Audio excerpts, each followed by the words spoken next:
The knock came at 9:43 on a Thursday morning, 3 years and 2 months after we buried an empty casket.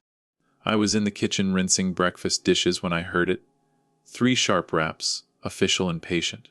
Through the window above the sink, I could see a woman on the porch, holding a manila folder. She wore a navy blazer, and had the kind of face that had delivered bad news before. I dried my hands and opened the door. "Mrs. Callahan." "Yes.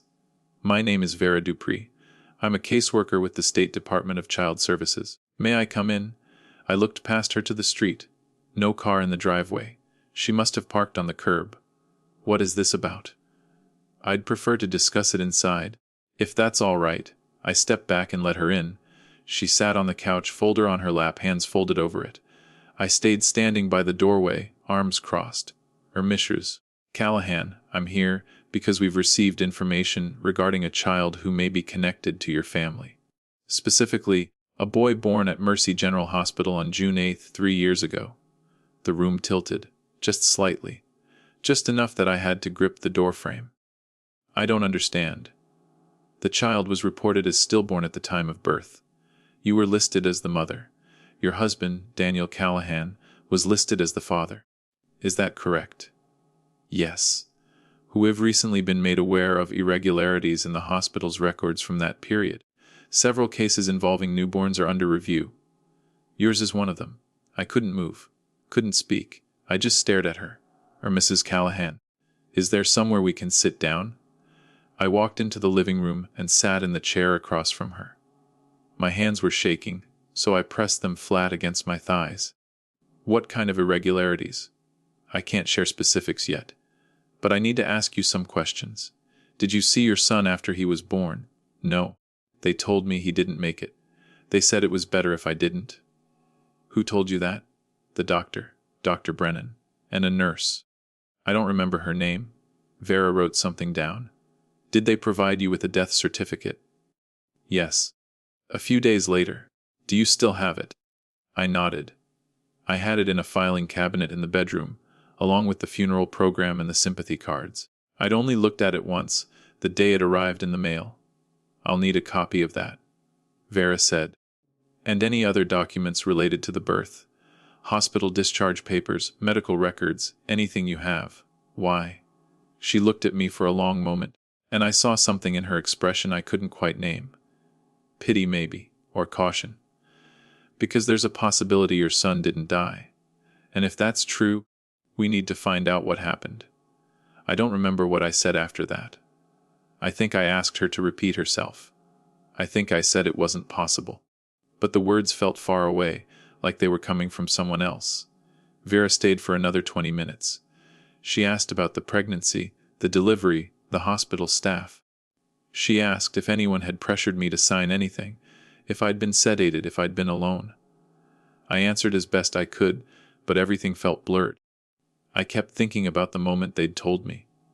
The way the doctor had looked at me with that practiced sympathy. The way the nurse had touched my shoulder. The way my husband had turned away and put his face in his hands. When Vera finally left, she gave me her card and told me she'd be in touch within a few days. I closed the door behind her and stood in the hallway, staring at nothing. Then I walked into the bedroom, opened the filing cabinet, and pulled out the folder I hadn't touched in 3 years. The pregnancy had been unexpected but wanted. Daniel and I had been trying for 2 years with no success, and we'd started to accept that it might not happen. Then one morning I woke up nauseous, took a test, and saw 2 lines. We were careful. I did everything right. Vitamins, checkups, no alcohol, no stress. Daniel worked long hours managing a distribution center, but he came to every appointment. We didn't tell many people. Just our parents and a couple of close friends. We wanted to wait until the 2nd trimester to be sure. At 20 weeks, we found out it was a boy. Daniel cried when the technician told us. I'd never seen him cry before. The pregnancy was smooth until the 3rd trimester. Around week 34, my blood pressure started climbing. The doctor put me on bed rest and scheduled more frequent monitoring. By week 37, I was in the hospital twice a week for non-stress tests. At 38 weeks, they decided to induce. My blood pressure was too high, and they were worried about preeclampsia. Daniel drove me to Mercy General at 6 in the morning. The labor took 14 hours. I remember pain. I remember exhaustion. I remember the doctor saying something about the baby's heart rate dropping, and then everything moved very fast. There were more people in the room, machines beeping, someone adjusting an IV. I felt pressure, then relief, then nothing. When I woke up, Daniel was sitting beside the bed, his face gray. "What happened?" I asked. He didn't answer right away. He just looked at me, and I saw something break in his expression.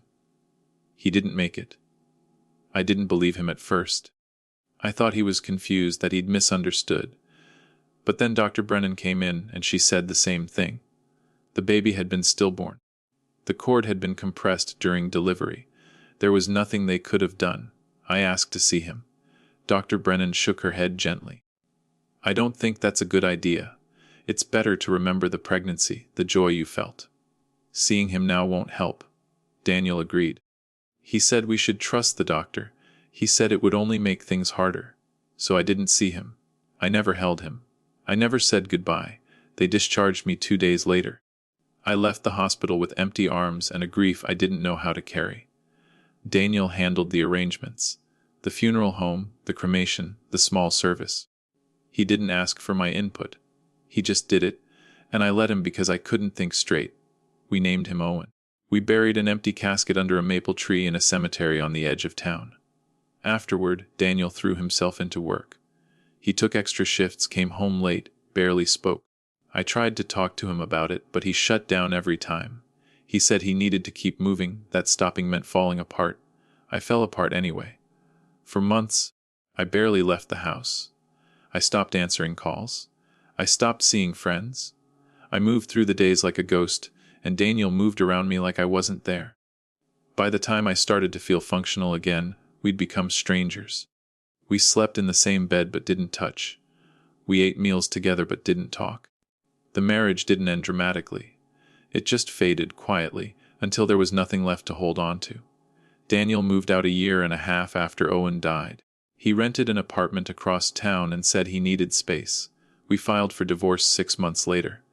It was uncontested, quick, civil. We split everything down the middle and signed the papers without argument. I hadn't spoken to him in over a year. Now, sitting on my bedroom floor with the death certificate in my hands, I thought about calling him. But I didn't know what I'd say. Instead, I read the document again, slowly this time looking for anything I'd missed. Owen Michael Callahan, born June 8, 2019 at 8:47 p.m., deceased June 8, 2019 at 8:47 p.m., cause of death, stillbirth due to umbilical cord compression. Signed by Dr. Emily Brennan. Filed by Mercy General Hospital. I took a photo of it with my phone and emailed it to Vera Dupree. Then I sat there in the silence and tried to remember if I'd ever heard him cry. Vera called me 2 days later and asked if I could come to her office. She didn't explain why, just said it was important. I agreed and drove downtown to a building I'd never noticed before. A low brick structure tucked between a bail bonds office and a laundromat. Her office was small and cluttered, files stacked on every surface. She cleared a chair for me and sat behind her desk. "Thank you for coming. I wanted to update you in person." "Okay. We've been investigating a case involving a former nurse at Mercy General. Her name is Lindsay Pratt. She worked in labor and delivery from 2017 to 2020. About 6 months ago, she was arrested for identity theft and fraud. During the investigation, authorities found documents in her home related to several births at Mercy General, including your son's." I felt my chest tighten.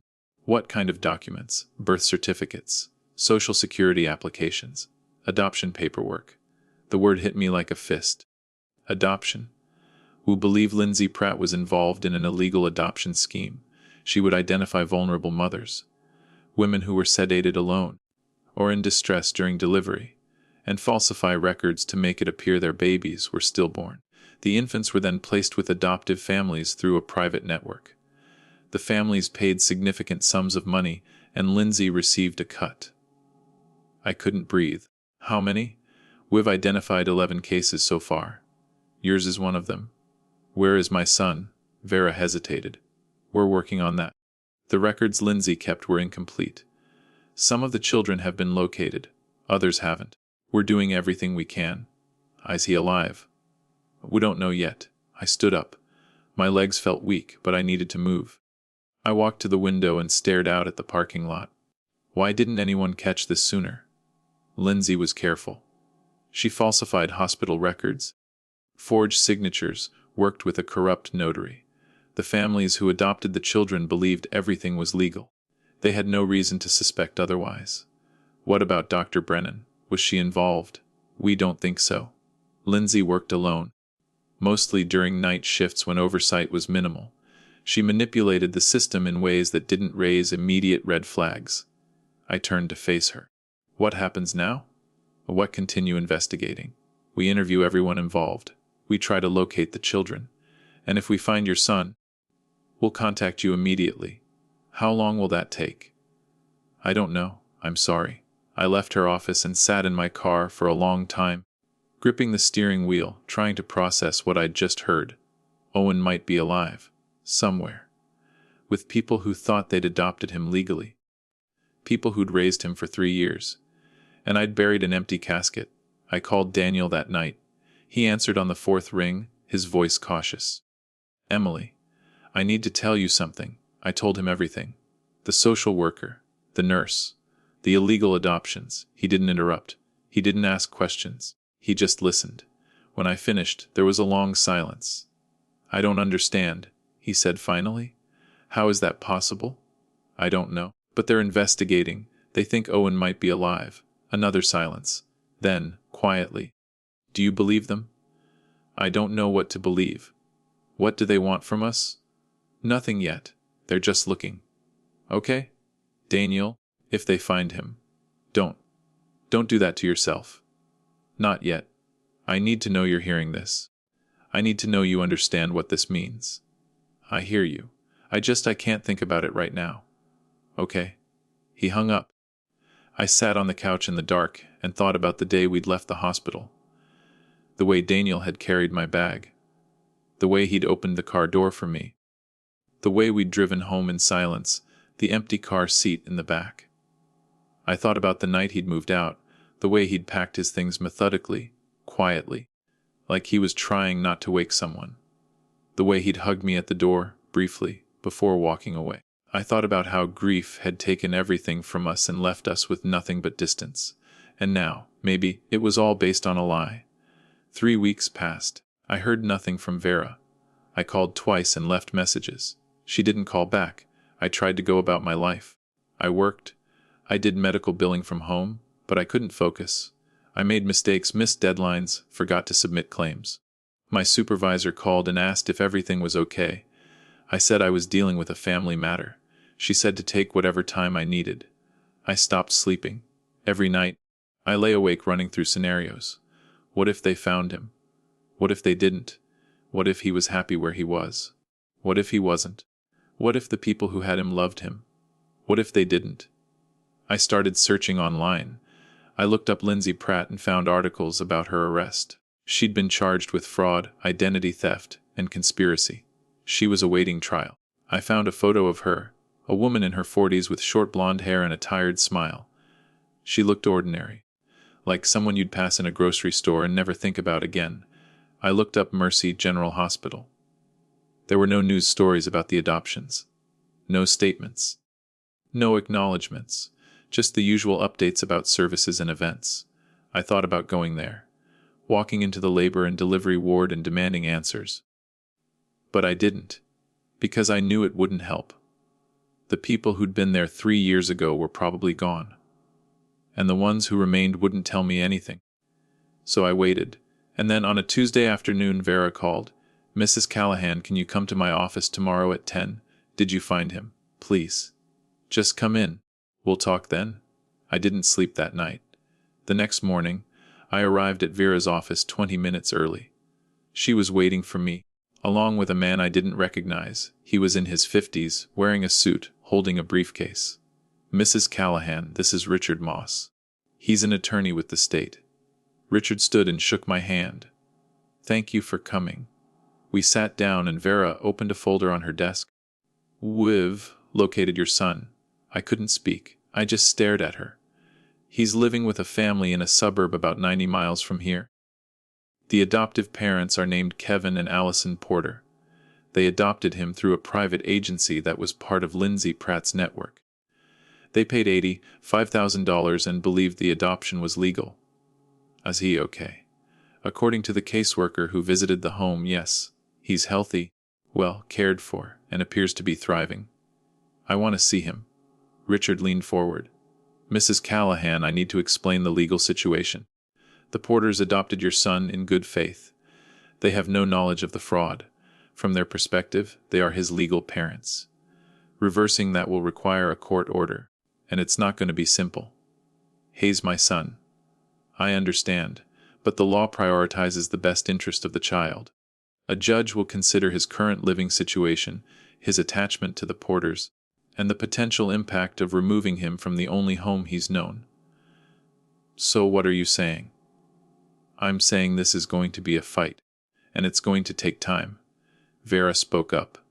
We're filing a petition to void the adoption based on fraud. We're also pursuing criminal charges against everyone involved in the scheme. But Richard is right. This won't happen quickly. How long? Months? Maybe longer. I felt something crack inside me. I've already lost 3 years. I know, and I'm sorry. But we have to do this the right way. Can I at least see him? Vera and Richard exchanged a glance. We're working on that, Vera said. We've informed the Porters of the situation. They're understandably upset. Their attorney has advised them not to allow contact until the legal issues are resolved. So I can't see my own son. Not yet. But we're pushing for supervised visitation as part of the court proceedings. I stood up. I need to go. Mrs. Callahan. I need to go. I walked out of the office and got in my car. I sat there for a long time, gripping the steering wheel, trying to breathe. Then I drove 90 miles to the address Vera had mentioned. I'd memorized it from the folder on her desk. I didn't know what I was going to do when I got there. I just needed to see. The house was in a neighborhood with wide lawns and brick mailboxes. It was a 2-story colonial with a swing set in the backyard. I parked across the street and waited. After about 20 minutes, the front door opened. A woman came out, holding a small boy's hand. He had dark hair, like Daniel. He was wearing a blue jacket and light-up sneakers. He was laughing at something the woman said. I watched them walk to a car in the driveway. The woman buckled him into a car seat, kissed his forehead, and got in the driver's seat. They pulled out and drove past me. I didn't follow. I just sat there, staring at the empty driveway. He looked happy. The court proceedings took 8 months. I attended every hearing, sitting in the back row, listening to lawyers argue about terms I didn't fully understand: biological rights, best interests, psychological impact, attachment theory. The Porters were there too. Kevin was tall and quiet, always in a suit. Allison was smaller, with red-rimmed eyes and a tissue in her hand. They never looked at me. Their attorney argued that removing Owen, whom they called Jacob, would cause irreparable harm, that he'd bonded with them, that disrupting his life would traumatize him. My attorney, a woman named Sandra Collier, argued that the adoption was void because it was based on fraud, that I had never relinquished my parental rights, that Owen had a right to know his biological mother. The judge, a man named Harold Graves, listened to both sides without expression. There were psychological evaluations, home visits, interviews. A child psychologist testified that Owen was securely attached to the Porters and showed no signs of distress. A social worker testified that I had a stable home and income. A forensic expert testified that the adoption documents were fraudulent. Lindsay Pratt, the nurse, pleaded guilty to multiple counts of fraud and conspiracy. She was sentenced to 12 years in prison. Dr. Brennan was cleared of any involvement. She testified that she'd been messled by falsified records. And through it all, I wasn't allowed to see my son. Finally, after 8 months, Judge Greaves issued his ruling. The adoption was voided. Owen was legally my child again. But custody was split. The Porters were granted temporary guardianship while a reunification plan was developed. I would have supervised visitation twice a week, gradually increasing to unsupervised visits, with the goal of full custody within a year. It wasn't what I wanted, but it was something. The first visit took place in a state office with beige walls and plastic toys. Vera was there along with a child psychologist named Dr. Lim. The porters brought Owen in and handed him off like they were delivering something fragile. He looked at me with wide, uncertain eyes. "Owen," I said quietly. "My name is Emily." He didn't respond. He just held a stuffed dinosaur and looked at Dr. Lim. "It's okay," Dr. Lim said gently. "Emily is a friend. She wants to play with you." We sat on the floor together. I asked him about the dinosaur. He told me its name was Rex. I asked if Rex was hungry. He nodded. I pretended to feed Rex a plastic apple from the toy kitchen. Owen smiled, just a little. That first visit lasted 30 minutes. It felt like both an eternity and no time at all. Over the weeks and months that followed, the visits got longer. Owen started to recognize me. He'd smile when I walked in. He'd show me his drawings. He'd tell me about preschool. He called me Emily, not Mom, just Emily. I didn't correct him. I just let him get comfortable. After 6 months, the visits moved to my house. I set up a room for him with toys and books. He liked the toy trains. We'd build tracks together and watch them loop around the room. The porters were always there, waiting in the driveway when he left. They'd buckle him into the car and drive away, and I'd watch from the window until they were gone. It took a year before the judge granted me full custody. By then, Owen was almost 5. He understood in the way children do that his life was changing, that he'd be living with me now, that the porters would still see him, but not every day. He cried the first night. He asked for Allison. I held him and told him it was okay to miss her, that she loved him, that he could call her whenever he wanted. Eventually, he fell asleep in my arms. Daniel came by a few weeks later. I'd told him about the custody ruling, and he'd asked if he could meet Owen. I said yes. Owen was shy at first, hiding behind my leg. But Daniel knelt down and showed him a toy car he'd brought, and Owen took it, cautiously. They played together on the living room floor for an hour. When Daniel left, Owen asked if he'd come back. I said yes. It's been 2 years since then. Owen is 6 now. He calls me Mom most of the time, though sometimes he still says Emily. He sees Daniel every other weekend. He video calls Allison once a week. He doesn't remember the hospital. He doesn't remember being taken. He just knows that his life is complicated in a way most kids' lives aren't. I don't try to explain it all. I just try to give him stability, routine, love. Sometimes I think about what was taken from us. Those first 3 years, the milestones I missed, the bond we should have had from the start. Sometimes I think about the porters and the pain they're living with. Sometimes I think about Lindsay Pratt and wonder what drove her to do something so unforgivable. But mostly I just focus on now, on Owen's laugh, on his questions, on the way he reaches for my hand when we cross the street. I didn't get the life I expected, but I got my son back, and that's enough. If you've ever had to fight for something you thought was lost forever, you're not alone.